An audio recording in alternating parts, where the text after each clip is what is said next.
गसाइगाव महकुमानि सिङाव थानाय दावलिगुरि गामिनि थागिबि रबिराम बसुमतारिनि फिसाज्ला मनबिर बसुमतारिया under-19 इन्डियान नेशनेल फुटबल हानजायाव सायख'जानायाव ओनसोलजों लोगोसे बर' हारिनि गेजेराव मोनसे गोग्गानाय लाबोनो हादों।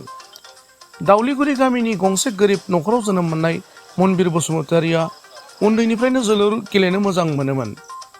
निखावरि नखरनि जानायलाय मनबिर बसुमतारिया दुखु दाहाखौ नेवसिनानैब्लाबो जोलुर गेलेनायखौ जोबोर आंगो साननानै गेलेबोयोमोन।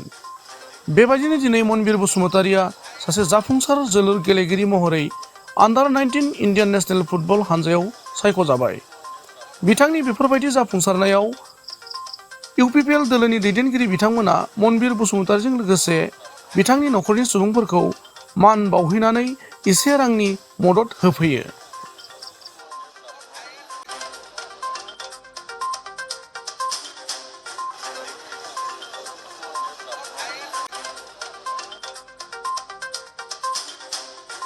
HS उथ्रिसारनाय फरायसाफोरनि थाखाय गोजोनथाव खौरां। BA सेथि सेमिस्टारनि थाखाय बेसेन नाङाजासे मुं थिसननाया गबिन्द बसुमतारी कलेज जारागुरियाव सोलिगासिनो। इंराजि 2023-24 गोदान सोलोंथाइ बोसोरनि थाखाय BA सेथि सेमिस्टारनि मुं थिसननाया गसाइगाव महकुमानि सिङाव थानाय गबिन्द बसुमतारी कलेज जारागुरियाव बेसेन लायाजासे सोलिगासिनो दं। फरायसाफ्रा गोनांथि बायदि आयदायाव मेजर लानानै फरायनो हानायनि राहा दं बे फरायसालिमायाव।